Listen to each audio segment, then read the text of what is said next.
괜찮아요. 네, 좋습니다. 이런 감격이 있다는 것조차 몰랐어요. 오랜만에 느끼는 여자로서의 감정이었죠. 일어나려 하니 허리와 허벅지 안쪽이 얼어붙은 듯 했습니다.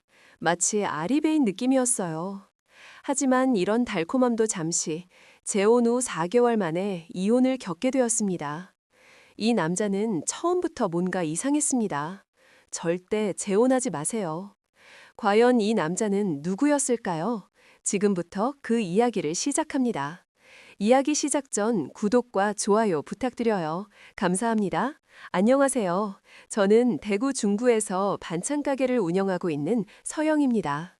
새벽 5시 알람이 울리기도 전에 눈이 떠졌습니다. 창밖은 여전히 어둠이 가득했지만 저는 이미 익숙한 일상을 시작하고 있었습니다. 혼자서 커피를 내리고 혼자 아침을 먹고 혼자 가게 문을 열 준비를 했습니다. 거울을 보니 헝클어진 머리와 깊어진 주름이 보였습니다. 여보, 오늘도 잘 다녀올게요. 남편의 사진에 인사를 건넸습니다. 6년이 지났지만 여전히 습관처럼 말을 건네고 있었습니다. 사진 속 남편은 웃고 있었지만 대답은 없었습니다. 한숨이 나왔습니다. 대구 중구에서 15년째 운영하는 영내의 밑반찬 가게로 출근했습니다. 이른 아침부터 반찬을 만들고 단골 손님들과 인사를 나누며 하루를 보냈습니다. 외롭지 않다고 이제 익숙하다고 스스로를 속였지만 밤이 되면 텅 빈 집이 너무 컸습니다. 그날도 평범한 화요일이었습니다. 오후 2시쯤 반찬 가게의 특제 양념에 들어갈 한약재를 사러 대구 양령시 남성로 골목으로 향했습니다. 350년이 넘는 역사를 가진 한약재 시장은 코끝을 자극하는 약재로 가득했습니다. 한약재 봉투를 들고 계단을 내려가는데 갑자기 발이 헛디디는 바람에 넘어질 것 같았습니다. 순간 누군가의 강한 팔이 제 허리를 붙잡았습니다. 심장이 쿵 내려앉았습니다. 고개를 들어 올려다보니 키가 큰 남자가 저를 붙잡고 있었습니다. 단정한 회색 정장에 검은 안경, 짧게 정돈된 머리를 가진 50대 후반쯤 되어 보이는 남자였습니다. 괜찮으세요? 굵고 깊은 목소리였습니다. 그 순간 제 얼굴이 뜨거워졌습니다. 당황하여 몸을 일으키며 고개를 숙였습니다. 괜찮습니다. 감사합니다. 다치진 않으셨어요? 남자는 제 팔을 살짝 잡아주며 서게 도와주었습니다. 그의 손목에 차고 있는 시계는 명품처럼 보였습니다. 세련된 인상이었습니다. 네, 괜찮아요. 제가 조심하지 못해서 천만에요. 계단이 좀 가파르더라고요. 저도 이 근처 자주 오는데 조심하세요. 남자가 미소를 지었습니다. 부드러운 미소였습니다.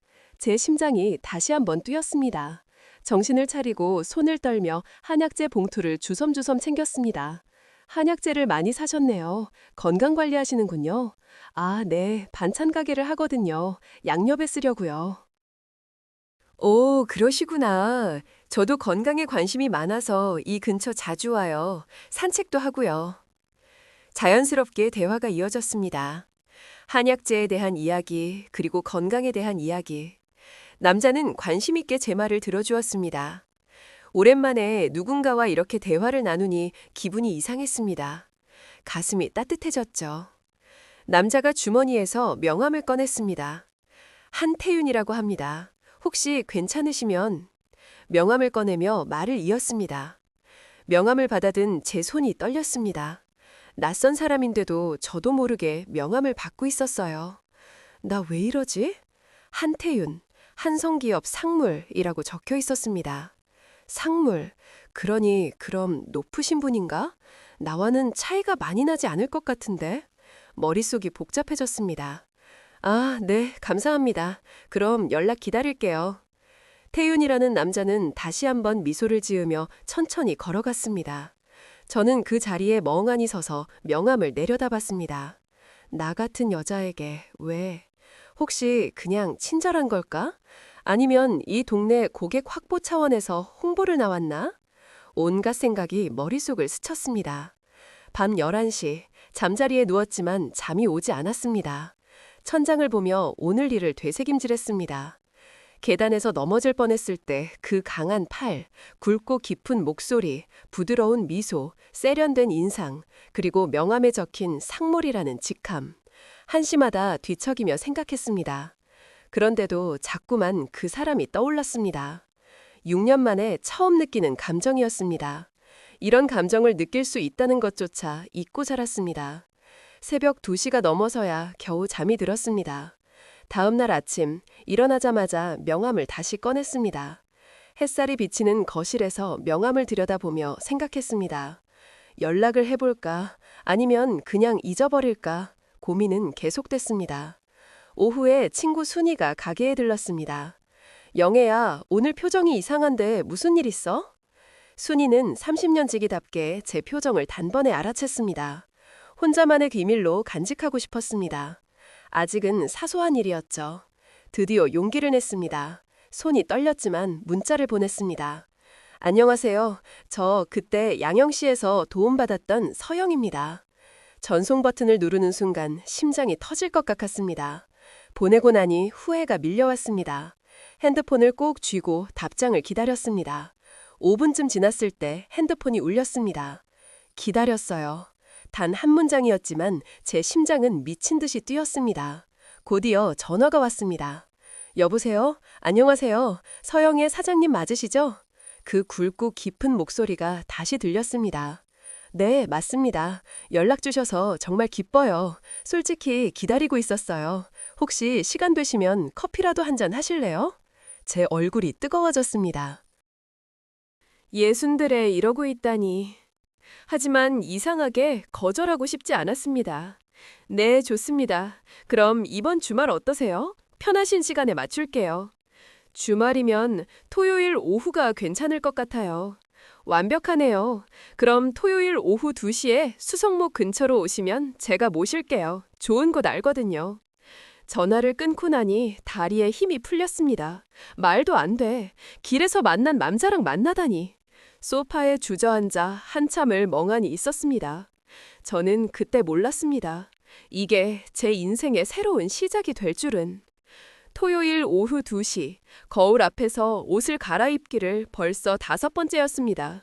결국 딸 수진이가 예전에 사준 베이지색 니트를 골랐습니다. 화장도 했습니다. 오랜만에 립스틱을 바르니 거울 속에 제가 낯설었습니다. 서영, 진정해. 그냥 커피 한 잔이야. 스스로를 다독이며 가방을 챙겼습니다. 수성목에 도착하니 태윤 씨가 먼저 와서 기다리고 있었습니다. 회색 재킷에 깔끔한 셔츠, 햇살 아래 보니 더 멋있어 보였습니다. 태윤 씨가 저를 보고 환하게 웃었습니다. 오셨네요. 기다렸어요. 늦지 않았죠? 전혀요. 제가 일찍 온 거예요. 가시죠. 태윤 씨가 자연스럽게 앞장서서 걸었습니다. 수성목 근처 조용한 골목으로 들어섰습니다. 작지만 고급스러워 보이는 이탈리안 레스토랑이었습니다. 문을 열고 들어서니 샹들리에가 걸려있고 잔잔한 클래식 음악이 흘러나왔습니다. 여기 아는 사람이 해서요. 조용하고 음식도 맛있어요. 태윤 씨가 의자를 빼주었습니다. 이런 대접은 처음이었습니다. 남편과 결혼했을 때도 이렇게까지는 아니었죠. 메뉴 고르시는 거 도와드릴게요. 태윤 씨는 메뉴판을 펼치며 하나하나 설명해 주었습니다. 파스타 종류, 리조토, 스테이크까지. 저는 이탈리아 요리를 잘 몰랐지만 태윤 씨의 설명을 들으니 이해가 됐습니다. 와인 한 잔 하실래요? 아, 전 술은 잘 못 마셔서. 그럼 와인 대신 에이드 드릴까요? 태윤 씨의 배려가 느껴졌습니다. 주문이 끝나고 음식을 기다리는 동안 대화가 시작됐습니다. 반찬 가게 하신다고 했죠? 얼마나 오래 하셨어요? 15년쯤 됐어요. 남편이 살아있을 때 시작했는데 말끝이 흐려졌습니다. 죽은 남편 이야기를 꺼내는 게 괜찮을까 싶었습니다. 괜찮아요. 편하게 말씀하세요. 저도 부인을 몇 년 전에 보냈으니까요. 태윤 씨의 표정이 잠시 어두워졌습니다. 슬픔이 묻어났습니다. 암이었어요. 투병하다가 결국 떠났죠. 그 뒤로 혼자였어요. 많이 힘드셨겠어요. 네, 처음엔 정말 힘들었죠. 근데 시간이 지나니까 조금씩 나아지더라고요. 영애 씨, 제 이름을 부르는 태윤 씨의 목소리가 따뜻했습니다. 가슴 한편이 뭉클해졌습니다. 저도 6년 전에 남편을 보냈어요. 암이었어요. 빨리 갔습니다.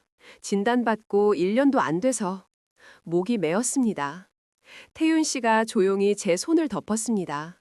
따뜻한 손이었습니다. 많이 외로우셨겠어요. 네, 외로웠어요. 처음으로 누군가에게 솔직하게 말했습니다. 딸에게도 친구에게도 하지 못했던 말이었습니다.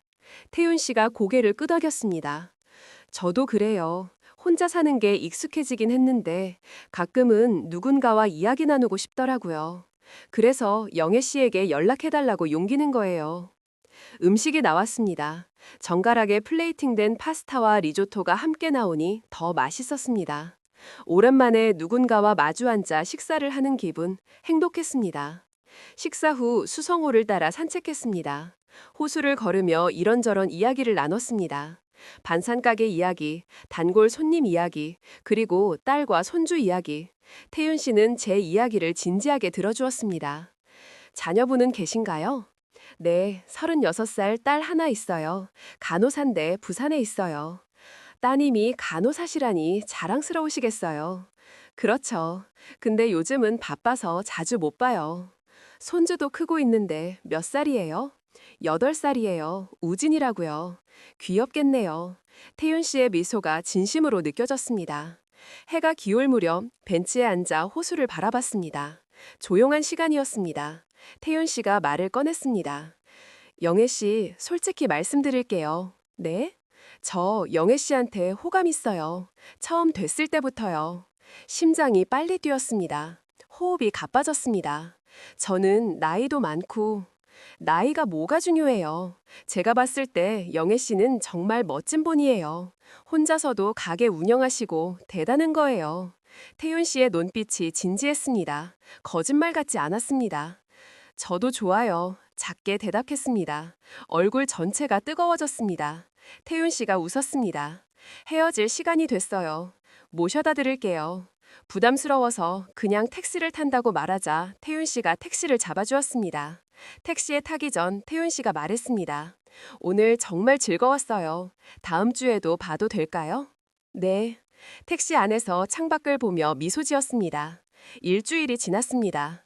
태윤 씨는 자주 연락했습니다. 관심을 받는다는 게 이렇게 좋은 건지 처음 알았습니다. 두 번째 데이트는 백화점 근처 카페였습니다.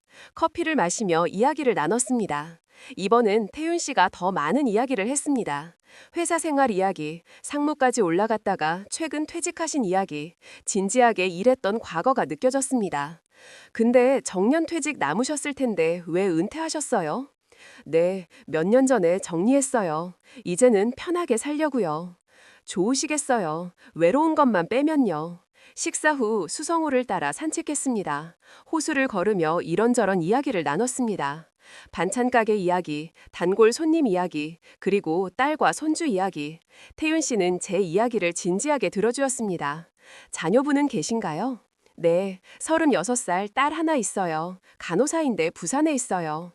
따님이 간호사시라니 자랑스러우시겠어요. 그렇죠. 근데 요즘은 바빠서 자주 못 봐요. 손주도 크고 있는데 몇 살이에요? 8살이에요. 우진이라고요. 귀엽겠네요. 태윤 씨의 미소가 진심으로 느껴졌습니다. 해가 기울 무렵 벤치에 앉아 호수를 바라봤습니다. 조용한 시간이었습니다. 태윤 씨가 말을 꺼냈습니다. 영애 씨, 솔직히 말씀드릴게요. 네? 저 영애 씨한테 호감 있어요. 처음 됐을 때부터요. 심장이 빨리 뛰었습니다.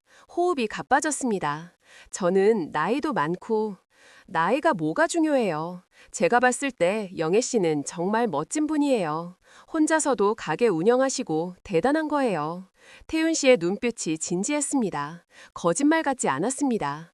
저도 좋아요. 작게 대답했습니다. 얼굴 전체가 뜨거워졌습니다. 태윤 씨가 웃었습니다. 헤어질 시간이 됐어요. 모셔다 드릴게요. 부담스러워서 그냥 택시를 탄다고 말하자 태윤 씨가 택시를 잡아주었습니다.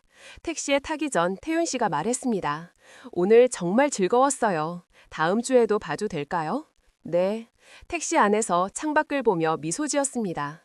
일주일이 지났습니다. 태윤 씨는 자주 연락했습니다. 관심을 받는다는 게 이렇게 좋은 건지 처음 알았습니다. 두 번째 데이트는 백화점 근처 카페였습니다. 커피를 마시며 이야기를 나눴습니다.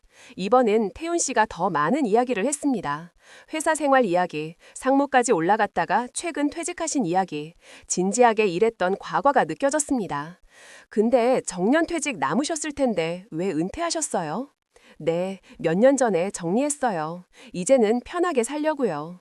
좋으시겠어요. 외로운 것만 빼면요. 태윤 씨가 제 눈을 바라봤습니다. 가슴이 또 두근거렸습니다. 세 번째 데이트 때 태윤 씨는 특별한 선물을 가져왔습니다. 명품 브랜드 쇼핑백이었습니다. 안에는 고급스러운 스카프가 들어 있었습니다. 이건 너무 부담스러워요. 제가 말하자 태윤 씨는 미소를 지으며 대답했습니다. 아니에요. 영애 씨한테 어울릴 것 같아서요. 제가 기분이 좋아서 사는 거예요. 받아주세요. 그의 간절한 눈빛에 거절할 수가 없었습니다.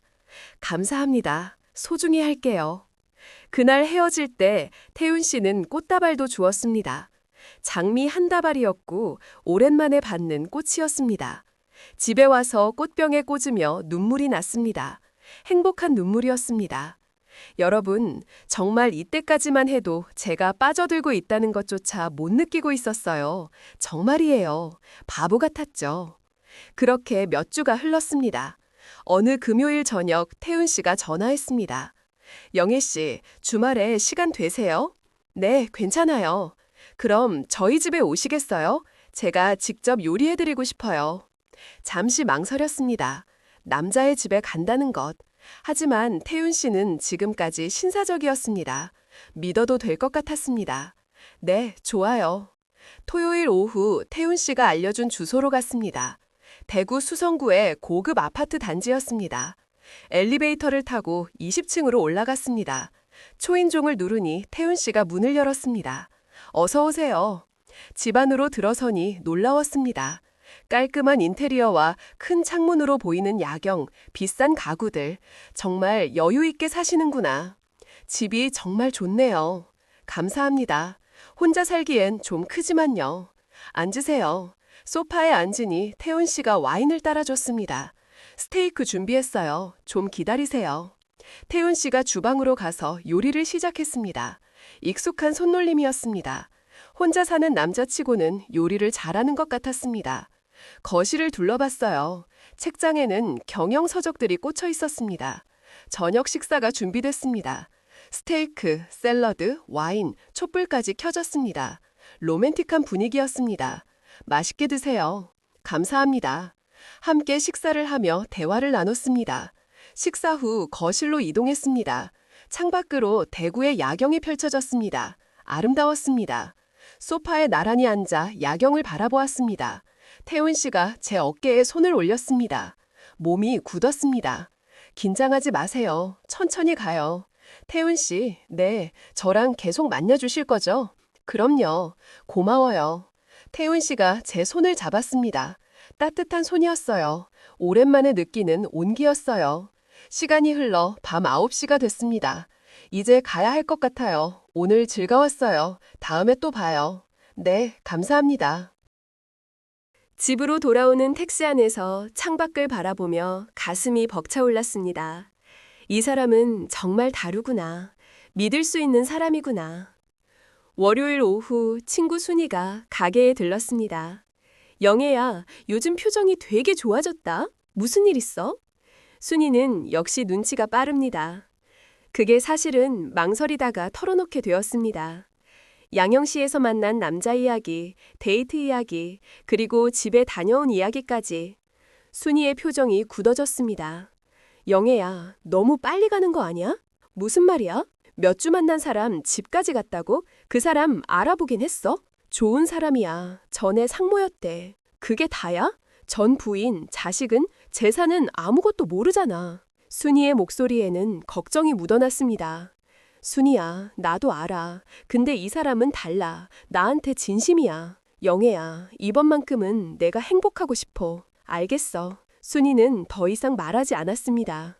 하지만 걱정스러운 눈빛은 여전했습니다. 그날 밤 태윤 씨에게서 전화가 왔습니다. 영애 씨, 주말에 같이 영화 보러 갈래요? 좋아요. 전화를 끊고 미소 지었습니다. 순이의 걱정 같은 건 신경 쓰지 않기로 했습니다. 이 사람은 믿을 수 있어. 그렇게 스스로를 다독였습니다. 하지만 저는 몰랐습니다. 순이의 걱정이 현실이 될 줄은. 그리고 이 완벽해 보이는 남자의 모든 것이 거짓일 줄은. 한 달쯤 지났을까요? 어느새 태윤 씨 없는 하루가 상상이 안 될 정도로 가까워져 있었습니다.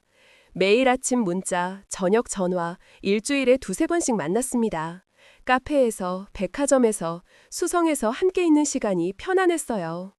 어느 목요일 저녁 태윤 씨가 전화했습니다. 영애 씨, 주말에 시간 되세요? 네, 괜찮아요. 저희 집으로 오시겠어요? 말씀드릴 게 있어서요. 무슨 말일까? 불안했지만 거절할 수 없었습니다. 네, 알겠어요. 토요일 저녁 태윤 씨의 집으로 갔습니다.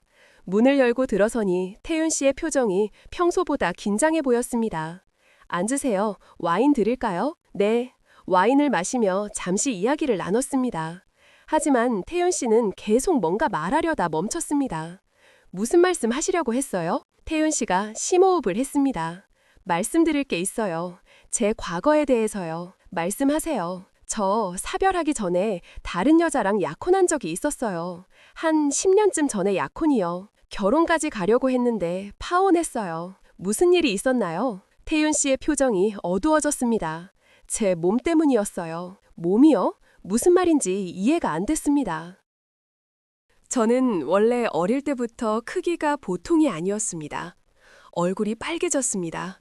무슨 말인지 알 것 같았습니다. 그리고 다른 것도 있었죠. 다른 거죠.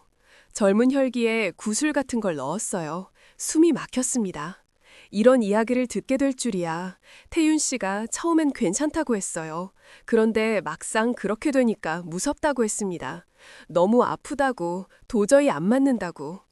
태윤 씨의 목소리가 떨렸습니다. 그래서 파혼했어요. 그 뒤로는 여자분들을 만나도 다들 아파서 떠나더라고요. 이전에 사별한 아내도 힘들어해서 관계를 잘 맺지 못했어요. 슬픈 표정이었습니다. 진심으로 상처받은 것 같았습니다. 그래서 영애 씨한테도 미리 말씀드려야 할 것 같았어요. 저랑 계속 만나시려면 알아야 하니까요. 침묵이 흘렀습니다. 제 마음속에서 여러 감정이 소용돌이 쳤습니다. 놀라움, 당혹, 그리고 이상하게도 호기심, 엄청 크고 해바라기 같은 구슬이 있다니. 죽은 남편은 얇고 작은 편이라 만족하지 못했는데 어떤 느낌일까? 태윤 씨? 네? 그 약혼 여부는 잘못 생각한 거예요. 네, 이해하고 맞춰가는 게 사랑이잖아요. 서로 배려하면서요. 태윤 씨의 눈이 반짝였습니다. 영애 씨, 저는 괜찮아요. 정말요. 네, 천천히 하면 되는 거잖아요. 태윤 씨가 제 손을 잡았습니다. 고마워요. 정말 고마워요. 태윤 씨의 말이 머릿속을 떠나지 않았습니다. 크고 구슬이 있다니 어떤 느낌일까? 두려웠지만 동시에 묘한 기대감이 들었습니다. 영애 씨, 네? 오늘 고개를 끄덕였습니다. 말이 나오지 않았습니다. 태윤 씨가 제 얼굴을 바라보았습니다. 천천히 키스했습니다. 키스가 끝나고 태윤 씨가 말했습니다. 방으로 갈까요? 숨이 가빠졌습니다. 말없이 고개를 끄덕였습니다. 침실로 이동했습니다. 태윤 씨가 조명을 어둡게 줄였습니다. 침대에 나란히 앉았습니다. 정말 괜찮은 거죠? 네, 저도 원해요. 더 이상 망설이고 싶지 않았습니다. 태윤 씨가 천천히 저를 안았습니다. 따뜻한 품이었습니다. 그때 알았습니다. 상상을 초월했어요. 해바라기라는 표현이 진짜 처음엔 놀랐습니다. 무서웠어요. 이게 들어갈까 싶었습니다. 하지만 태윤 씨의 배려가 느껴졌습니다. 괜찮아요. 천천히 갈게요. 급하지 않게 정말 천천히 제 템포를 맞춰주셨어요. 그리고 느꼈습니다. 안쪽에서 뭔가 만져지는 게 구슬이었습니다. 죽은 남편과는 차원이 달랐습니다. 이런 감각이 있다는 것조차 몰랐어요. 오랜만에 느끼는 여자로서의 감정, 살아있다는 느낌이었습니다. 괜찮아요. 네, 좋아요. 정신을 차렸을 때 온몸이 나른한 감각이 있었습니다. 창밖으로 달빛이 비치고 있었습니다. 태윤 씨 품에 안겨 잠이 들었습니다. 아침 눈을 떴을 때 태윤 씨도 깨어 있었습니다. 잘 주무셨어요? 일어나려는데 허리가 뻐근했습니다. 어머, 작은 신음이 나왔습니다. 허벅지 안쪽이 얼어붙은 듯한 느낌이었습니다. 다리에 힘이 잘 들어가지 않았어요. 괜찮으세요? 태윤 씨가 부축해 일으켜 주었습니다. 괜찮아요. 그냥 민망했습니다. 하지만 마음은 이상하게 뿌듯했습니다. 이 나이에 이런 경험을 몸이 기억하고 있네요. 역시 힘드신가요? 아니에요. 좋았어요. 진심이었습니다. 태윤 씨가 아침 식사를 준비했습니다. 커피와 토스트, 간단하지만 맛있었어요. 영애 씨, 네? 저 진심이에요. 저도요. 태윤 씨가 미소 지었습니다. 집으로 돌아왔습니다. 걸을 때마다 조심스러웠어요. 허리와 다리가 아직도 얼어붙은 듯 했습니다. 며칠은 이 느낌이 남을 것 같았습니다. 제가 이렇게 느낄 수 있다는 게 신기했습니다. 월요일 가게로 출근했습니다. 친구 순이가 들렀습니다. 영희야, 무슨 일 있어? 표정이 이상한데? 아니야, 아무것도 아니야. 영애야, 진짜 괜찮아? 순이는 더 이상 묻지 않았습니다. 하지만 걱정스러운 눈빛은 여전했습니다. 그날 저녁 태윤 씨에게서 전화가 왔습니다. 영애 씨, 주말에 만날 수 있을까요? 네, 좋아요. 전화를 끊고 미소 지었습니다. 저는 그때 몰랐습니다. 이 모든 것이 계산된 연기였다는 걸. 그리고 이제부터 제 인생이 무너지기 시작할 줄은. 그날 이후 태윤 씨와 저는 더욱 가까워졌습니다. 일주일에 한 번씩 만났습니다. 가끔은 태윤 씨의 집에서 함께 시간을 보냈습니다. 자연스러웠습니다. 2주가 지났을까요? 어느 금요일 저녁 태윤 씨가 전화했습니다. 영애 씨, 내일 저녁 시간 되세요?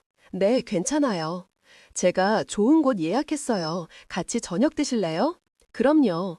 토요일 저녁 태윤 씨가 약속 장소를 알려줬습니다. 대구 중구의 고급 레스토랑이었습니다. 평소보다 더 격식 있는 곳 같았습니다. 옷을 골랐습니다. 딸이 사준 옷 중에서 가장 괜찮은 것으로 화장도 신경 써서 했습니다. 레스토랑에 도착하니 태윤 씨가 먼저 와 있었습니다. 정장을 입고 있었습니다. 영애 씨, 오셨네요. 왜 이렇게 좋은 곳에? 특별한 날이니까요. 특별한 날? 무슨 날이지? 자리에 앉았습니다. 와인 괜찮으세요? 네, 태윤 씨가 와인을 주문했습니다. 음식도 주문했습니다. 고급스러운 코스 요리였어요. 음식을 기다리는 동안 이야기를 나눴습니다. 하지만 태윤 씨는 계속 긴장한 것처럼 보였습니다. 무슨 일 있으세요? 아니에요. 그냥 조금 긴장돼서요. 왜요? 나중에 말씀드릴게요. 음식이 나왔습니다. 정갈하고 맛있었습니다. 하지만 태윤 씨는 계속 긴장한 표정이었습니다. 식사가 끝나갈 무렵 태윤 씨가 갑자기 자리에서 일어났습니다. 그리고 제 앞에 무릎을 꿇었습니다.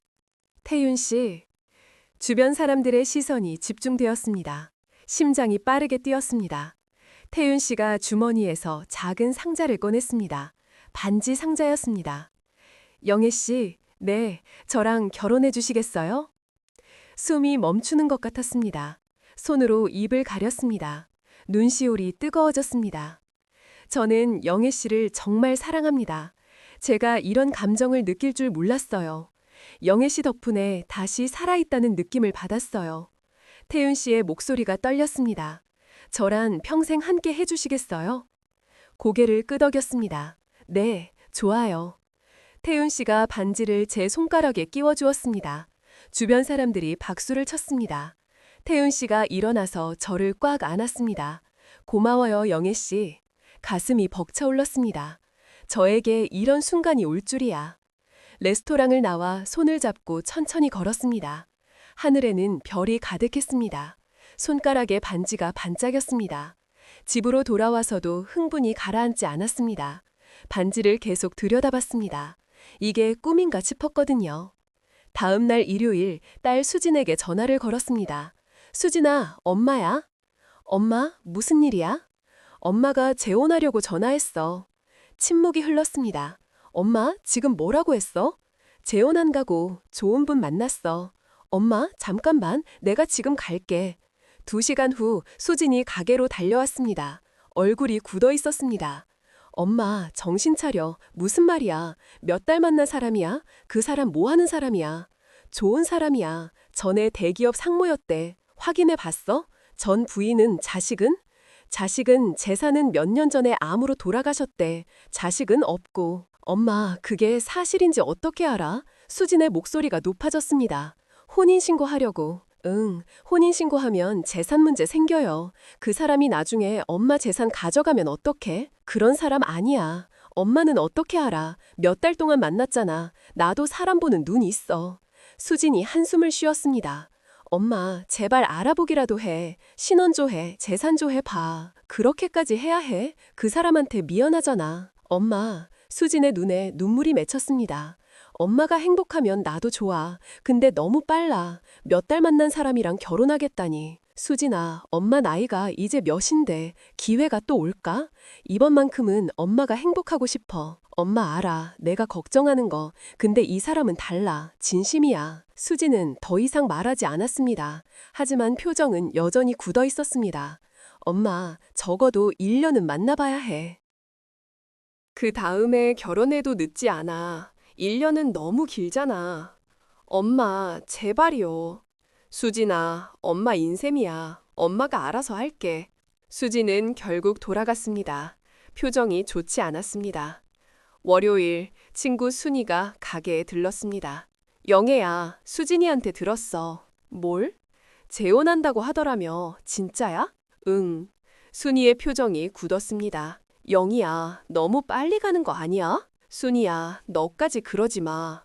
몇 달 만난 사람이잖아. 그 사람 전 부인이 정말 죽었어. 빚은 없어. 자식도 정말 없어. 다 확인했어. 어떻게 확인했는데? 본인한테 들었지. 영애야, 그게 확인이야? 신원 조회해봤어? 순이야, 사람을 의심으로 시작하고 싶지 않아. 순이는 한숨을 쉬었습니다. 알았어. 근데 혼인신고만은 천천히 해. 최소한 1년은 사귀어보고. 그건 안 돼. 태윤 씨가 빨리 하고 싶어 해. 왜? 서로 나이도 있고 시간이 아까우니까. 영애야, 순이야, 내 마음 알아줘. 이번만큼은 내가 행복하고 싶어. 순이는 더 이상 말하지 않았습니다. 하지만 걱정스러운 눈빛은 여전했습니다. 일주일이 지났습니다. 태윤 씨와 혼인신고 날짜를 정했습니다. 만난 지 3개월째 되는 날이었습니다. 호신신고를 며칠 앞둔 어느 저녁, 태윤 씨가 말했습니다. 영애 씨, 할 말이 있어요. 뭔데요? 가게 말인데요. 혼인신고 전에 공동명의로 하면 좋을 것 같아요. 왜요? 세금 문제 때문이요. 제가 아는 세무사한테 물어봤더니 혼인 전에 공동명의로 하면 세금이 절약된대요. 혼인 후에 하면 증여로 간주돼서 세금이 나온다고요. 그래요? 네. 그리고 나중에 상속도 편하고요. 우리 부부잖아요. 망설였습니다. 수진이 했던 말이 떠올랐습니다. 재산 문제 생겨. 하지만 태윤 씨의 눈빛이 서운해 보였습니다.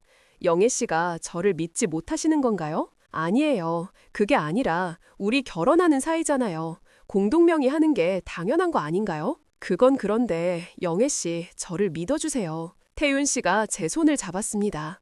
어차피 결혼할 건데 그냥 서류상의 문제예요. 세금 절약하려고요. 고민했습니다. 하지만 태윤 씨의 진심 어린 눈빛을 보니 거절할 수가 없었습니다. 알겠어요. 그렇게 하죠. 태윤 씨가 미소 지었습니다. 며칠 후 법무사 사무실에 갔습니다. 가게를 공동명의로 바꾸는 서류를 작성했습니다. 서명하시면 됩니다. 법무사가 말했습니다. 손이 떨렸습니다. 서명을 했습니다. 등기 완료되면 연락드릴게요. 사무실을 나왔습니다. 가슴 한편이 불안했습니다. 잘한 걸까? 영애 씨, 걱정 마세요. 우리 부부잖아요. 태윤 씨가 제 손을 잡았습니다. 네. 불안한 마음을 애써 무시했습니다. 드디어 혼인신고 날이 왔습니다. 구청에 갔습니다. 혼인신고서를 작성했습니다. 태윤 씨와 나란히 앉아 서류에 도장을 찍었습니다. 축하드립니다. 공무원이 말했습니다. 밖으로 나왔을 때 기분이 묘했습니다. 이제 정말 부부가 된 거구나. 태윤 씨가 말했습니다. 여보, 이제 우리 진짜 부부예요. 네, 행복하게 해줄게요. 집으로 돌아왔습니다. 태윤 씨가 저를 안았습니다. 오래오래 행복하게 살아요. 하지만 가슴 한편이 계속 불안했습니다. 혼인신고 후 며칠이 지나고 나서였습니다. 태윤 씨가 말했습니다. 여보, 서류 정리하려면 인감증명서랑 신분증 좀 줘봐요. 왜요? 부부 공동 명의의 서류증은요. 세무서에 제출해야 하는 것도 있고 은행 서류도 정리해야 하고요. 복잡하더라고요. 그래요? 네, 주세요. 의심 없이 서류를 건넸습니다. 인감증명서, 신분증 사본, 도장까지. 고마워요. 제가 다 처리할게요. 네, 부부니까 당연한 거겠지. 그렇게 생각했습니다. 순진한 생각이었습니다. 여러분, 저 참 답답하고 어리석죠. 뭐가 쉬었나 봅니다. 하지만 태윤 씨를 믿기로 했습니다. 저녁에 태윤 씨가 집에 왔습니다. 여보, 오늘 하루 어땠어요? 괜찮았어요. 피곤하겠네. 제가 마사지 해드릴까요? 고마워요. 태윤 씨는 여전히 다정했습니다. 배려심이 많았습니다. 이 사람을 믿어도 되겠지. 그렇게 생각했습니다. 하지만 저는 몰랐습니다. 이 모든 게 함정이었다는 걸. 그리고 지금부터 제 인생이 지옥으로 떨어지기 시작할 줄은. 혼인신고 후 한 달. 처음엔 행복했습니다. 태윤 씨는 여전히 다정했습니다. 아침마다 커피를 내려주고 저녁에는 함께 산책했습니다. 함께 TV를 보고 함께 잠들었습니다. 하지만 뭔가 조금씩 달라지기 시작했습니다. 여보, 이 반찬은 간이 좀 센 것 같은데? 그래, 내가 다시 만들게. 그리고 청소도 좀 더 꼼꼼히 하면 좋겠어. 뭔가가 좀 보이네. 미안해. 작은 지적들이었습니다. 처음엔 괜찮았습니다. 저를 위해서 말해주는 거겠지. 그렇게 생각했습니다. 2달쯤 지났을까요? 태윤 씨가 가게 운영에 관심을 보이기 시작했습니다. 여보, 반찬 가격이 너무 싼 것 같은데 좀 올리면 어때? 단골 손님들이 있어서 갑자기 올리면 장사를 그렇게 하면 돈이 안 돼. 내가 회사 생활 오래 했잖아. 이런 건 내 말 들어. 알았어. 가격을 올렸습니다. 단골 손님들이 불만을 표했습니다. 사장님, 왜 이렇게 올랐어요? 죄송해요. 물가가 올라서 손님들이 하나둘씩 줄었습니다. 3개월째 태윤 씨의 말투가 달라지기 시작했습니다. 여보, 이거 왜 이렇게 했어? 여보, 밥이 왜 이래? 여보라는 호칭은 같았지만 톤이 달라졌습니다. 차가워졌습니다. 어느 금요일 저녁이었습니다. 여보, 응, 부탁이 있어. 뭔데? 내 명의로 대출 좀 받아줘. 대출? 응, 사업 자금이 필요해서. 무슨 사업? 친구랑 하나 하려고. 기회가 좋아. 얼마나 필요한데? 한 5천만 원 정도. 5천만 원, 큰 돈이었습니다. 그건 좀 큰 돈인데. 태윤 씨의 표정이 굳었습니다. 우리 부부잖아. 이 정도도 안 해줄 거야? 가슴이 철렁했습니다. 그게 아니라 너무 큰 돈이라서 나중에 다 갚을 건데 뭐가 문제야? 믿지 못하는 거야? 아니야, 그게 아니라. 그럼 뭐야? 태윤 씨의 목소리가 높아졌습니다. 알았어, 알게. 고마워. 빨리 해줘. 다음 날 은행에 갔습니다. 대출 신청을 했습니다. 5천만 원, 손이 떨렸습니다. 승인됐습니다. 네. 집으로 돌아와 태윤 씨에게 말했습니다. 대출 받았어. 그래, 통장 줘. 통장을 건넸습니다. 태윤 씨가 바로 돈을 인출했습니다. 고마워. 그게 끝이었습니다. 고맙다는 말 한마디뿐. 며칠 후부터 태윤 씨의 태도가 확 달라졌습니다. 어느 날은 가게 운영에 대해 따졌습니다. 이렇게 해서 돈이 되겠어? 손님이 줄어서. 당연하지. 가격만 올리고 맛은 그대로인데. 그럼 어떻게 해야 해? 내 방식대로 해. 어떻게? 내가 다 알아서 할게. 넌 가만히 있어. 제 가게인데 15년 동안 운영했던 제 가게인데 말이 안 나왔습니다. 3달 반쯤 지났을 때 몸살이 났습니다. 열이 나고 온몸이 쑤셨습니다. 여보, 병원 좀 같이 가줘. 혼자 가. 나 바빠. 하지만 혼자 못 가. 애도 아니고 태윤 씨는 나가버렸습니다. 혼자 택시를 타고 병원에 갔습니다. 주사를 맞고 약을 받았습니다. 집에 돌아왔습니다. 태윤 씨는 소파에서 TV를 보고 있었습니다. 다녀왔어. 그래. 그게 끝이었습니다. 괜찮냐는 말도 없었습니다. 침대에 누웠습니다. 눈물이 흘렀습니다. 이게 뭐지? 이게 결혼이야? 밤마다 혼자 울었습니다. 태윤 씨는 모르는 척했습니다. 어느 날은 전화 통화를 엿들었습니다. 응, 알았어. 내 봐. 누구랑 통화하는 거지? 물어볼 수가 없었습니다. 밤늦게 외출도 잦아졌습니다. 어디 봐? 친구 만나. 왜? 그냥 늦지 않게 들어와. 참견하지 마. 문이 쾅 닫혔습니다. 친구 순이가 가게에 들렀습니다. 영애야, 괜찮아? 표정이 안 좋은데. 괜찮아.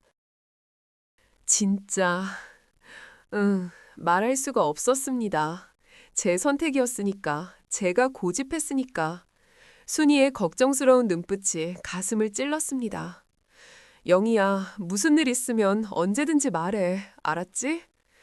응, 고마워. 순이가 돌아갔습니다. 혼자 남았습니다. 눈물이 또 흘렀습니다. 딸 수진이 생각났어요. 전화하고 싶었습니다. 하지만 할 수가 없었습니다. 수진이 뭐라고 할까? 엄마, 그럴 줄 알았어. 그 말을 들을 자신이 없었습니다. 저녁에 태윤 씨가 집에 왔습니다. 밥 차려.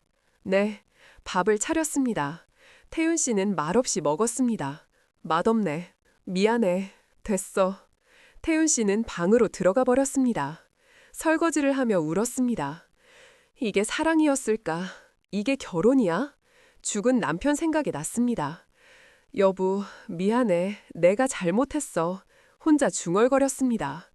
밤에 잠이 오지 않았습니다. 태윤 씨는 코를 골며 자고 있었어요. 3개월 전만 해도 다정했던 사람, 배려심 많던 사람은 어디로 간 걸까? 아니면 처음부터 연기였던 걸까? 그 생각이 드니 온몸이 떨렸습니다. 다음 날 아침 가게에 출근했습니다. 손님이 또 줄었습니다. 예전 단골들이 안 왔거든요. 점심때 태윤 씨가 가게에 왔습니다. 손님 없네.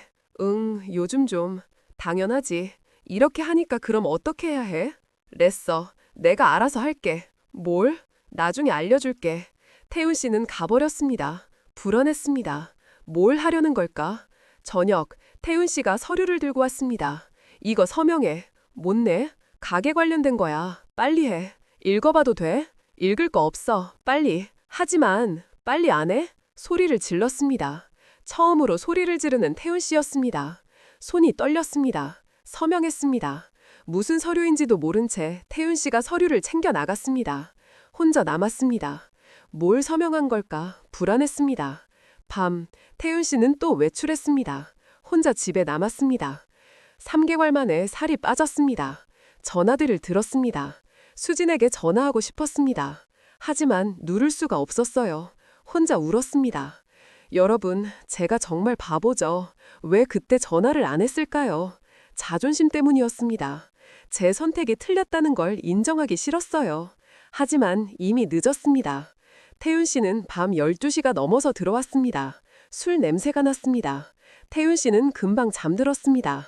저는 잠이 오지 않았습니다. 이 사람이 누구지?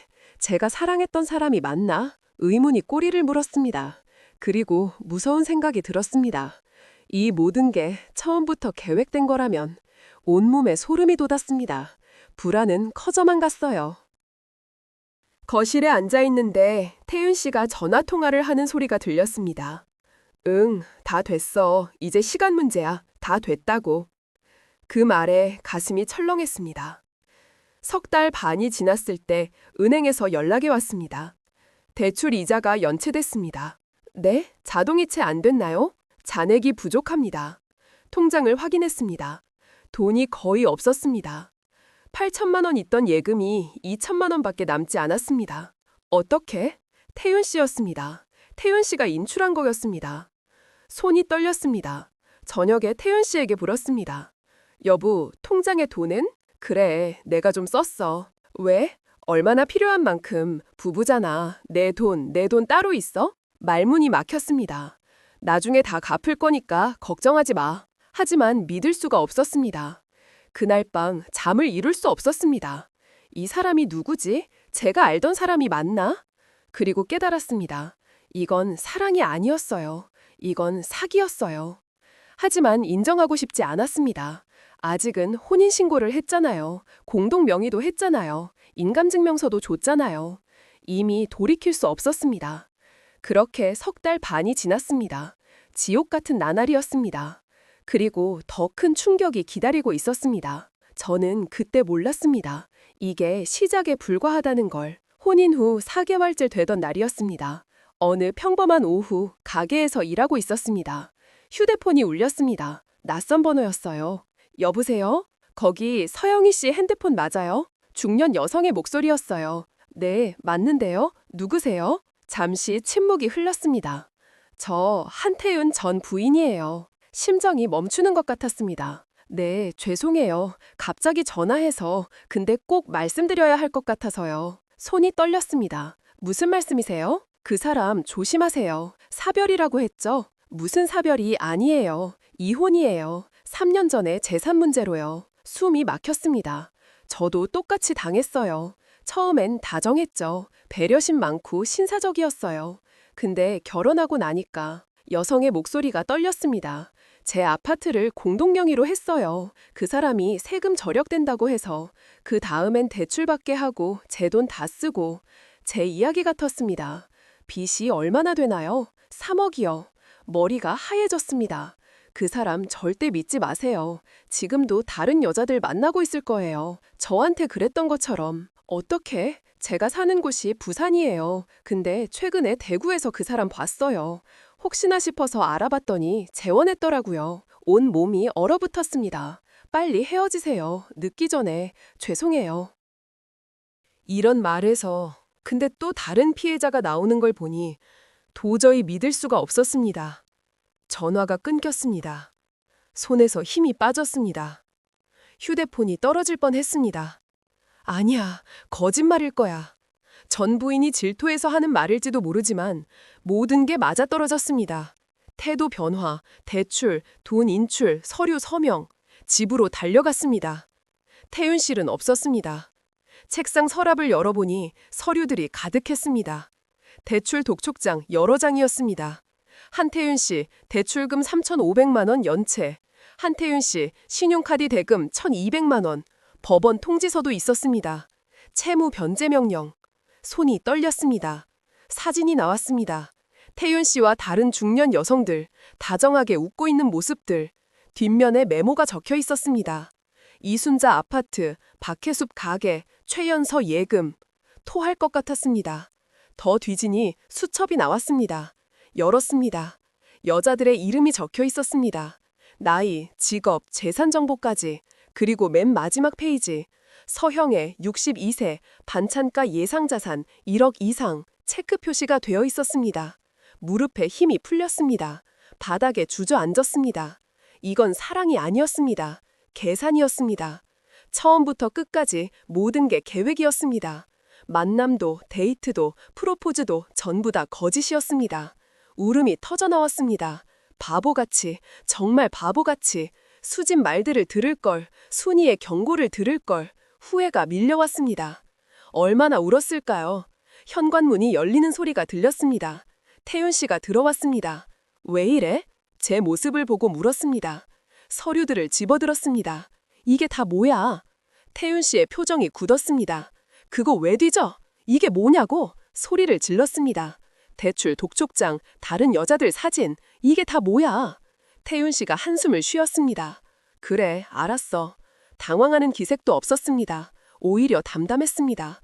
그래서 어쩔 건데? 어쩔 늙은 것이 시끄러워. 소리를 질렀습니다. 혼인신고 했잖아. 법적으로 내 권리야. 권리? 당신 재산 좀 쓰는 거 뭐가 어때서? 부부잖아. 가슴이 무너졌습니다. 처음부터 다 계획이었어. 그게 중요해. 이미 늦었잖아. 태윤 씨가 비웃었습니다. 공동명의 했잖아. 인감증명서 줬잖아. 서류에 서명했잖아. 그게 이혼하고 싶어? 좋아. 근데 재산 분할은 해야지. 뭐 가게 절반은 내 거야. 법적으로 머리가 하얘졌습니다. 너 같은 사람한테 사람 사기꾼이야. 이제 알았어. 비웃는 얼굴이었습니다. 나 같은 사람 많아. 외로운 중년 여자들 노리는 거지. 쉽거든. 이 새끼가 처음으로 욕을 했습니다. 태윤 씨가 웃었습니다. 욕해봤자 달라지는 거 없어. 이미 끝났어. 가방을 챙겼습니다. 며칠 있다 올게. 이혼 생각 있으면 변호사 알아보든지. 문을 열었습니다. 아, 참. 이혼하려면 위자료 줘라 해. 내가 손해봤거든. 손해. 시간 낭비했잖아. 당신 같은 늙은 여자랑. 문이 쾅 닫혔습니다. 혼자 남았습니다. 바닥에 주저앉았습니다. 울음이 터져나왔어요. 15년 동안 모은 돈, 죽은 남편과 함께 일구었던 가게, 전부 다 빼앗긴 거였습니다. 휴대폰을 들었습니다. 순이에게 전화했습니다. 순이야, 영희야, 무슨 일이야? 목소리가 왜 그래? 순이야, 나 말이 나오지 않았습니다. 울음만 터져나왔습니다. 영희야, 어디야? 내가 지금 갈게. 30분 후 순이가 달려왔습니다. 상황을 설명했습니다. 서류들을 보여줬어요. 순이의 얼굴이 굳었습니다. 이 나쁜 새끼. 순이야, 나 어떡해. 일단 변호사 만나봐야 해. 변호사, 이건 사기야. 혼인빙자 사기 고소해야 해. 근데 혼인신고 했잖아. 그래도 방법이 있을 거야. 일단 상담받아보자. 순이가 제 손을 잡았습니다. 영애야, 너 혼자 아니야. 내가 도와줄게. 눈물이 또 흘렀습니다. 고마워, 순이야. 그날 밤 잠을 이룰 수 없었습니다. 천장을 바라봤습니다. 죽은 남편 얼굴이 떠올랐습니다. 여보, 미안해. 내가 정말 바보였어. 혼자 중얼거렸습니다. 다음 날 아침 순이와 함께 변호사 사무실에 갔습니다. 모든 걸 설명했습니다. 서류들을 보여줬습니다. 변호사가 고개를 저었습니다. 힘들 것 같습니다. 네, 혼인신고를 하셨고 재산 공동명의까지 하셨으니까요. 법적으로는 정당한 부부입니다. 하지만 처음부터 사기였어요. 입증이 어렵습니다.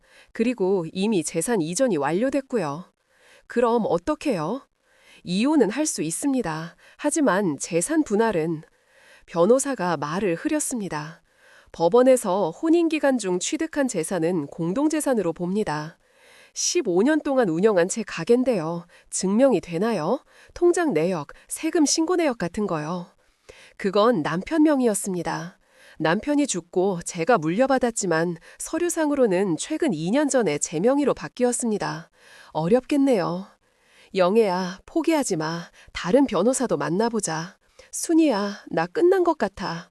아니야, 아직 방법이 있을 거야. 하지만 희망이 보이지 않았습니다.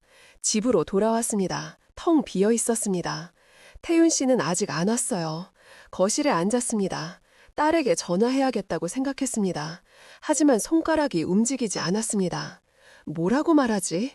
엄마가 사기당했어. 내 말이 맞았어. 자존심이 상했습니다. 아니, 그보다 수치스러웠습니다. 62년을 살았는데 이렇게 바보같이 당할 줄이야. 여러분, 어떻게 생각하세요? 제가 너무 순진했나요? 아니면 그냥 바보였나요? 지금 생각해보면 신호가 많았어요. 너무 빠른 프로포즈, 공동명의의 제안, 대출 요구. 하지만 저는 사랑이라고 믿었어요. 이 나이에 찾아온 마지막 기회라고 생각했거든요. 그게 제 실수였습니다. 휴대폰이 울렸습니다. 수진이었습니다.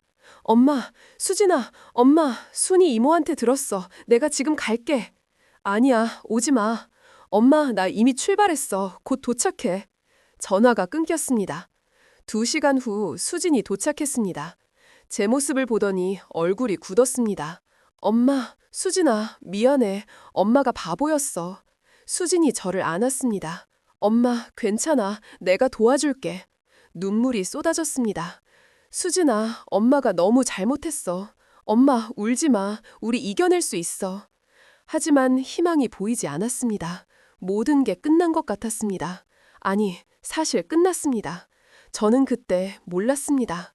이게 끝이 아니라는 걸, 더 큰 싸움이 남아있다는 걸. 일주일 동안 함께 있었습니다. 엄마, 다른 변호사도 만나봐야 해. 소용없어. 엄마, 포기하면 안 돼. 최소한 해봐야지. 수진이 알아본 변호사 사무실에 갔습니다. 2번째 상담이었습니다. 새 변호사는 50대 여성이었습니다.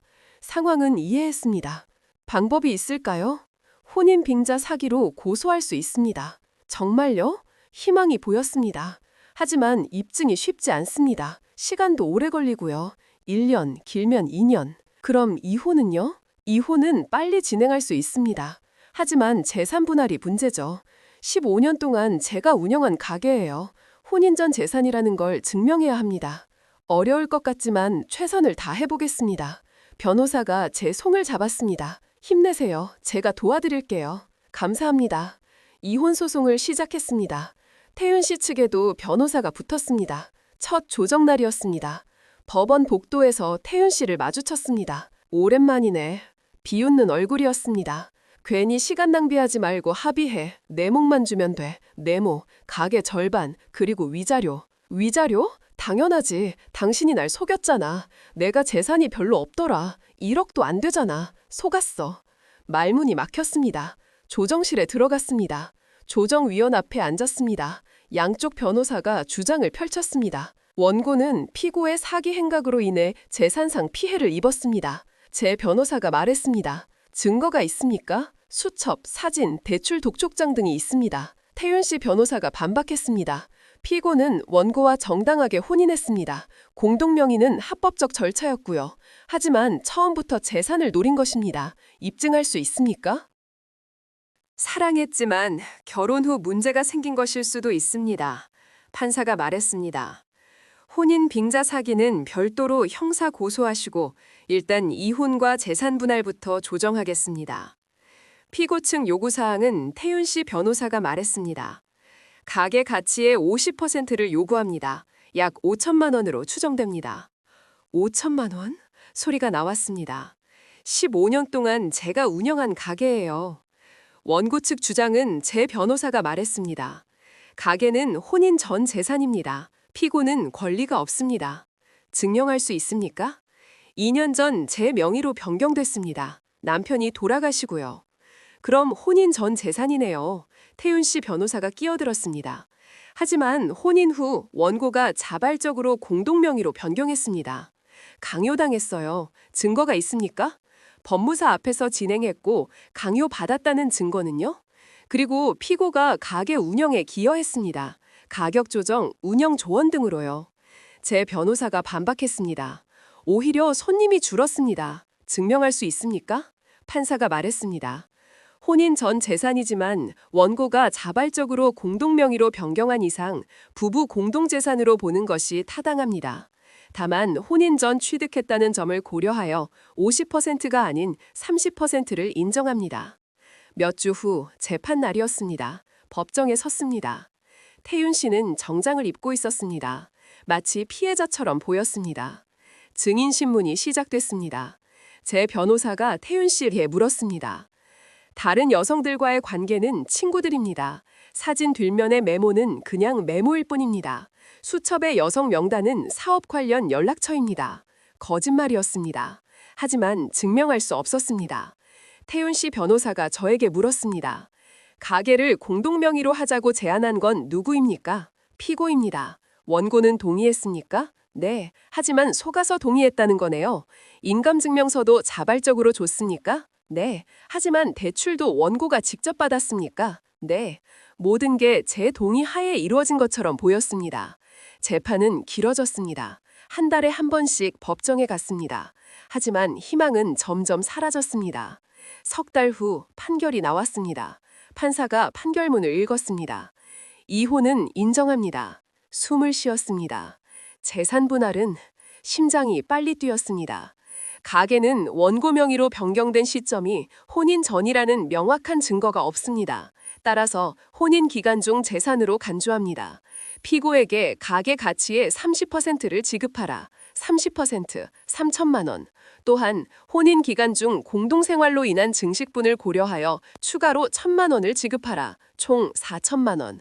무너졌습니다. 법정을 나왔습니다. 수진이 저를 잡았습니다. 엄마, 괜찮아? 거짓말이었습니다. 괜찮지 않았습니다. 순이가 울었습니다. 영애야, 미안해. 내가 더 일찍 말렸어야 했는데. 순이야, 내 잘못이 아니야. 태윤 씨가 지나갔습니다. 4천만 원, 한 달 안 해줘. 웃으며 지나갔습니다. 주먹을 쥐었습니다. 하지만 할 수 있는 게 없었습니다. 집으로 돌아왔습니다. 수진이 말했습니다. 엄마, 내가 돈 빌려줄게. 안 돼. 엄마, 괜찮아. 나한테 돈 있어. 가게는 지키자. 수진아, 엄마가 15년 동안 운영한 가게야. 포기하면 안 돼. 눈물이 흘렀습니다. 수진아, 너한테까지 피해주고 싶지 않아. 엄마, 피해가 아니야. 내가 도와주고 싶어서 그래. 안 돼. 엄마가 책임질게. 엄마, 고마워. 근데 이건 엄마가 해야 할 일이야. 수진이 울었습니다. 엄마, 미안해. 내가 그때 더 강하게 말렸어야 했는데. 수진아, 내 잘못이 아니야. 엄마의 선택이었어. 수진을 안았습니다. 수진아, 엄마는 괜찮아. 걱정하지 마. 거짓말이었습니다. 다음 날 가게에 매물딱지를 붙였습니다. 매물에서 권리금 7천만 원. 15년 동안 일구었던 가게를 이제 팔아야 했습니다. 손님들이 물었습니다. 사장님, 가게 파세요? 네, 사정이 생겼어요. 아쉽네요. 단골이었는데 죄송해요. 단골들이 하나씩 인사를 왔습니다. 사장님, 그동안 고마웠어요. 제가 더 고맙죠. 가슴이 아팠습니다. 일주일이 지났습니다. 매수자가 나타났습니다. 조건이 어떻게 되세요? 권리금 6천만 원에 넘기겠습니다. 원래는 7천만 원이었지만 빨리 팔아야 했습니다. 알겠습니다. 계약하죠. 계약서에 서명했습니다. 손이 떨렸습니다. 이제 정말 끝이구나. 일주일 후 잠금을 받았습니다. 6천만 원, 그중 4천만 원을 태윤 씨에게 줘야 했습니다. 태윤 씨를 만났습니다. 카페에서였습니다. 가져왔어. 여기 통장을 건넸습니다. 태윤 씨가 확인했습니다. 잘했네. 이제 우리 남이야. 일어섰습니다. 근데 하나 물어볼게. 뭐, 후회 안 해? 날 만난 거 외로웠잖아. 그때 행복했잖아. 행복? 웃음이 나왔습니다. 거짓말로 만든 행복이 무슨 의미야. 거짓말이든 뭐든 그때 웃었잖아. 나이 들면 외로워. 나도 알아. 근데 외로움을 이용당한 거지 뭐. 태윤 씨가 웃었습니다. 다음엔 조심해. 세상에 나쁜 사람 많아. 나가버렸습니다. 혼자 남았습니다. 커피가 식어갔습니다. 한참을 앉아 있었습니다. 여러분, 제가 후회하냐고요? 네, 후회합니다. 하지만 후회해도 돌이킬 수 없어요. 이미 일어난 일이니까요. 그래도 하나 배웠어요. 외로움이 판단을 흐린다는 거. 사랑에 급하면 안 된다는 거. 너무 늦게 배웠지만요. 집으로 돌아왔습니다. 짐을 쌌습니다. 이사 준비였습니다. 작은 원룸으로 이사했습니다. 작은 원룸으로 이사했습니다. 전에 살던 집에 반도 안 되는 크기였습니다. 수진이 도왔습니다. 엄마, 여기서 살 거야? 작지만 괜찮아. 엄마, 수진아, 괜찮아. 엄마 혼자니까 이 정도면 충분해. 짐을 풀었습니다. 많지 않았습니다. 대부분 버렸으니까 새로 시작하는 거였습니다. 수진이 돌아갔습니다. 엄마, 자주 올게. 응, 조심해서 가. 혼자 남았습니다. 작은 방에 앉아 있었습니다. 이게 제 인생인가? 막막했습니다. 하지만 포기할 수는 없었습니다. 살아야 했으니까요. 순이가 찾아왔습니다. 영애야, 순이야, 이거 반찬통을 내밀었습니다. 고마워 영희야, 힘내. 우리 다시 시작하자. 응, 나도 나이 들었지만 아직 할 수 있어. 같이 해보자. 고마워 순이야. 순이가 돌아갔습니다. 혼자 남았습니다. 창밖을 바라봤습니다. 해가 지고 있었습니다. 하지만 내일은 또 뜰 거였습니다. 저도 다시 일어나야 했습니다. 이제 어떻게 해야 할까 고민이 시작됐습니다. 하지만 한 가지는 확실했습니다. 이번엔 제대로 할 거라는 것, 더 이상 속지 않을 거라는 것, 저 자신을 먼저 지킬 거라는 것, 지옥 같은 시간이었습니다. 하지만 끝은 아니었습니다. 새로운 시작이 기다리고 있었습니다. 원룸으로 이사한 지 한 달이 지났습니다. 돈이 없었습니다. 2천만 원밖에 남지 않았습니다. 일을 찾아야 했습니다. 동네 작은 식당에서 설거지 아르바이트를 시작했습니다. 시급 10,000원. 이 나이에 설거지를 하게 될 줄이야. 손이 거칠어졌습니다. 허리도 아팠습니다. 하지만 할 수 있는 게 이것밖에 없었습니다. 저녁 원룸으로 돌아왔습니다. 침대에 누웠습니다. 천장을 바라봤습니다. 이게 제 인생인가? 눈물이 흘렀습니다. 2달이 지났습니다. 어느 날 순이가 찾아왔습니다. 영애야, 순이야, 힘들지? 응, 어쩔 수 없잖아. 영애야, 순이가 제 손을 잡았습니다. 우리 같이 조그만 반찬 가게 차려보자. 뭐 내가 자금 좀 모아놨어. 3천만 원 있어. 반반씩 투자하자. 순이야, 안 돼. 너까지 위험하게 할 순 없어. 위험? 우리 뭐 잃을 게 더 있어. 나도 나이 들었어. 이제 도전 안 하면 언제 해. 하지만 영애야, 너 반찬 만드는 거 잘하잖아. 15년 했잖아. 다시 할 수 있어. 망설였습니다. 생각해봐. 일주일 후 순이가 돌아갔습니다. 밤, 잠이 오지 않았습니다. 다시 시작할 수 있을까? 또 실패하면 두려웠습니다. 하지만 순이 말이 맞았습니다. 잃을 게 뭐가 더 있나? 일주일 후 순이에게 전화했습니다. 순이야, 응, 해보자. 우리 같이 진짜 도전해보자. 영애야, 고마워. 수진에게도 전화했습니다. 수진아, 엄마가 다시 가게 시작해보려고. 정말 엄마 잘 생각했어. 근데 돈이, 엄마 초기 자금은 내가 될게. 안 돼, 수진아. 엄마, 나 이번엔 도와줄 거야. 거절하지 마. 수진아, 엄마 우리 같이 해보자. 엄마 혼자 아니야. 눈물이 흘렀습니다. 고마워, 수진아. 준비를 시작했습니다. 작은 가게를 알아봤습니다. 대구 북구에 위치한 작은 상가였습니다. 크기는 10평도 안 됐습니다. 하지만 괜찮았습니다. 시작이니까요. 수진이 2천만 원을 보냈습니다. 엄마, 파이팅! 순이와 제가 각각 1,500만 원씩 투자했습니다. 총 5천만 원으로 시작하는 거였습니다. 인테리어를 했습니다. 최대한 저렴하게 냉장고, 조리대, 테이블을 직접 페인트 칠도 했습니다. 순이야, 이거 칠하는 거 맞아? 맞는 것 같은데? 근데 왜 이렇게 지저분해? 처음에 봐서 그래. 웃었습니다. 오랜만에 웃었습니다. 한 달 후 가게가 완성됐습니다. 작았지만 깨끗했습니다. 간판을 달았습니다. 순애네 반찬가게. 순이 이름 순자, 제 이름 혜자. 영희야, 간판 예쁘다. 그치, 우리 둘이니까. 고마워, 영희야. 내가 더 고마워, 순이야. 개업날이었습니다. 문을 열었습니다. 아무도 안 왔어요. 1시간이 지났습니다. 첫 손님이 왔습니다. 여기 새로 열었어요? 네, 어서 오세요. 반찬 좀 볼게요. 네, 그 손님이 멸치볶음을 샀습니다. 5천 원어치. 고맙습니다. 첫 매출이었습니다. 순이와 하이파이브를 했습니다. 우리 해냈어. 응, 시작이야. 한 달이 지났습니다. 손님이 조금씩 늘었습니다. 하루 매출 10만 원. 적었지만 희망이 보였습니다. 2달째 단골이 생기기 시작했습니다. 사장님, 여기 멸치볶음 맛있어요. 고맙습니다. 자주 오세요. 3달째 어느 날 낯익이 얼굴이 가게에 들어왔습니다. 예전 가게 단골이었습니다.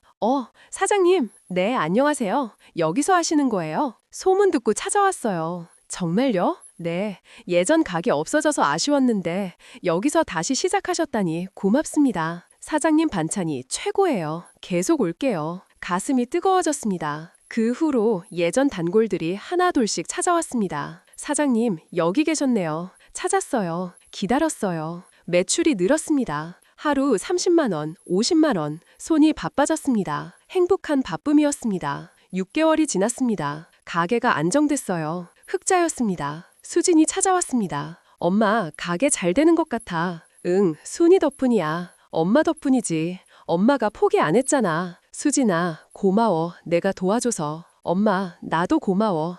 엄마가 다시 일어나줘서. 안았습니다. 1년이 지났습니다. 가게는 완전히 자리를 잡았습니다. 손님이 꾸준했습니다. 수진에게 빌린 돈을 갚기 시작했습니다. 수진아, 이거 엄마 괜찮아. 천천히 갚아. 아니야. 빚은 빨리 갚아야 해. 배웠으니까. 빚이 얼마나 무서운지. 어느 봄날이었습니다. 가게에 중년 남성이 들어왔습니다. 50대 후반쯤 보였습니다. 사장님, 여기 반찬 유명하다며? 네, 어서 오세요. 반찬을 샀습니다. 사장님 혼자 하세요? 아니요, 같이 하는 분 있어요. 나이가 어떻게 되세요? 조심스러워졌습니다. 죄송한데 반찬 외에 다른 건 안 받아요. 아, 그게 아니라 바쁘거든요. 실례할게요. 돌아섰습니다. 그 남성이 나갔습니다. 순이가 물었습니다. 영희야, 저 사람 뭐래? 별거 아니야. 또 작업 거는 거 아니야? 그런 것 같아. 근데 이젠 난소가 그래. 잘했어. 배웠습니다. 외로움에 지지 않는 법을, 저를 먼저 지키는 법을. 2년이 지났습니다. 어느 날 가게 문을 닫고 집에 가는 길이었습니다. 거울을 봤습니다. 주름이 더 늘었습니다. 머리도 더 새었습니다. 하지만 눈빛이 달랐습니다. 2년 전보다 강해져 있었습니다. 수진이 전화했습니다. 엄마, 이번 주말에 갈게. 그래, 밥 해줄게. 엄마, 사랑해. 나도 사랑해, 수진아. 순이가 문자를 보냈습니다. 영애야, 오늘도 수고했어. 내일 봐. 응, 순이야, 고마워. 원룸에 들어왔습니다. 여전히 좁았습니다. 하지만 제 공간이었어요. 창밖을 봤습니다. 별이 보였습니다. 죽은 남편 생각이 났어요. 여보, 미안했어. 바보 같은 짓 했지. 근데 이젠 괜찮아. 다시 일어났어. 혼자 중얼거렸습니다. 침대에 누웠습니다. 여러분, 제 이야기 들어주셔서 고마워요. 부끄러운 이야기였죠. 62살에 사기당하고 모든 걸 잃었어요. 하지만 배웠습니다. 늦었다고 생각할 때가 가장 빠른 때라는 걸. 사랑보다 중요한 건 나 자신을 지키는 거라는 걸. 외로움에 지지 않는 게 진짜 강함이라는 걸. 저는 이제 혼자여도 괜찮습니다. 제 인생의 주인은 저니까요. 여러분도 기억하세요. 나이가 들어도 외로워도 힘들어도 포기하지 마세요. 다시 시작할 수 있어요. 저처럼요. 눈을 감았습니다. 내일은 또 새로운 날입니다. 저는 다시 일어났어요. 여러분도 할 수 있어요. 영애 씨의 여정은 고통스러웠지만 그 안에서 진짜 자신을 찾았습니다. 사랑은 떠났지만 영애 씨는 여전히 영애로 남았습니다. 더 강하게, 더 지혜롭게. 62살의 새 출발은 늦은 게 아니라 다시 찾은 삶이었습니다. 외로움 속에서 알게 됐습니다. 끝까지 자신을 지켜줄 사람은 결국 자기 자신이라는 걸. 이 여정은 결국 자신을 알아가는 길이었습니다. 여러분, 모든 것에는 양면성이 있어요. 손등이 있기에 손바닥이 있고, 차가움이 있기에 따뜻함이 있습니다. 그리고 외로움이 있기에 즐거움도 있어요. 그때그때의 감정은 내가 선택할 수 있습니다. 외롭고 힘든 삶은 외롭고 힘들다고 생각하는 나 자신만 있는 거죠. 그러니 부디 선택하세요. 여러분은 행복합니다. 여러분이 그러길 원했기 때문입니다. 황혼의 깊이 있는 이야기들을 계속 보시려면 구독과 알림 설정으로 함께 해주시고 좋아요로 응원해주세요. 여러분의 클릭 하나가 제가 영상을 제작하는데 큰 힘이 됩니다. 인생의 황혼에서 다시 피는 늦은 사랑과 우리 모두가 경험할 수 있는 외로움과 용기에 대해 이야기하는 늦게 핀 지혜였습니다.